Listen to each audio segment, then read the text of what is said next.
पहला थिस्सलुनीकियों 5 अध्याय। पुनरागमन के लिए तैयार रहना। पर हे भाइयों, इसका प्रयोजन नहीं कि समयों और कालों के विषय में तुम्हारे पास कुछ लिखा जाए, क्योंकि तुम आप ठीक जानते हो कि जैसा रात को चोर आता है, वैसा ही प्रभु का दिन आने वाला है। जब लोग कहते होंगे कुशल है और कुछ भय नहीं, तो उन पर एकाएक विनाश आ पड़ेगा। जिस प्रकार गर्भवती पर पीड़ा और वे किसी रीति से ना बचेंगे।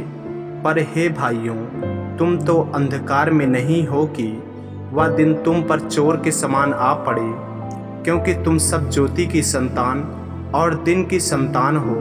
हम ना रात के हैं ना अंधकार के हैं, इसलिए हम दूसरों के समान सोते न रहें, पर जागते और सावधान रहें। क्योंकि जो सोते हैं वे रात ही को सोते हैं, और जो मतवाले होते हैं वे रात ही को मतवाले होते हैं। पर हम जो दिन के हैं, विश्वास और प्रेम की झिलम पहनकर और उद्धार की आशा का टोप पहनकर सावधान रहें। क्योंकि परमेश्वर ने हमें क्रोध के लिए नहीं, परंतु इसलिए ठहराया है कि हम अपने प्रभु यीशु मसीह के द्वारा उद्धार प्राप्त करें। वह हमारे लिए इस कारण मरा कि हम चाहे जागते हों चाहे सोते हों, सब मिलकर उसी के साथ जिएं। इस कारण एक दूसरे को शांति दो और एक दूसरे की उन्नति का कारण बनो, जैसा कि तुम करते भी हो। कलीसिया को उपदेश। हे भाइयों, हम तुमसे विनती करते हैं कि जो तुम में परिश्रम करते हैं और प्रभु में तुम्हारे अगुवे हैं और तुम्हें शिक्षा देते हैं, उनका सम्मान करो और उनके काम के कारण प्रेम के साथ उनको बहुत ही आदर के योग समझो। आपस में मेल मिलाप से रहो। हे भाइयों, हम तुम्हें समझाते हैं कि जो ठीक चाल नहीं चलते उनको समझाओ, कायरों को ढाढ़स दो, निर्बलों को संभालो, सबकी ओर सहनशीलता दिखाओ। सावधान, कोई किसी से बुराई के बदले बुराई न करे, पर सदा भलाई करने पर तत्पर रहे। आपस में और सबसे भी भलाई ही की चेष्टा करो। सदा आनंदित रहो, निरंतर प्रार्थना में लगे रहो, हर बात में धन्यवाद करो, क्योंकि तुम्हारे लिए मसीह यीशु में परमेश्वर की यही इच्छा है।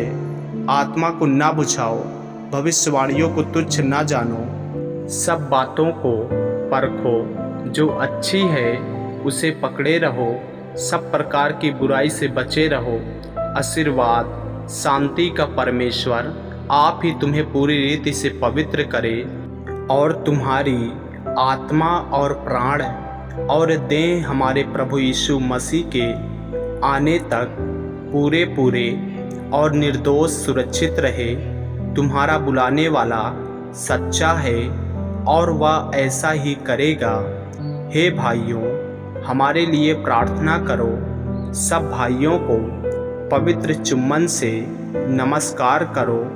मैं तुम्हें प्रभु की शपथ देता हूँ कि यह पत्री सब भाइयों को पढ़कर सुनाई जाए। हमारे प्रभु यीशु मसीह का अनुग्रह तुम पर होता रहे। आमीन। मेरे प्रियो, यदि आप इस चैनल पर नए हैं, यदि आपने अभी तक हमारे चैनल को सब्सक्राइब नहीं किए हैं, तो हमारे चैनल को सब्सक्राइब करें और बेल आइकन के बटन को दबाएं। और यदि आप हमारे फेसबुक पेज पर नए हैं, तो हमारे पवित्र बाइबल को फॉलो करें, लाइक करें, ताकि परमेश्वर का वचन आप तक पहुंच सके। जय मसीह की। प्रभु आपको आशीष दे।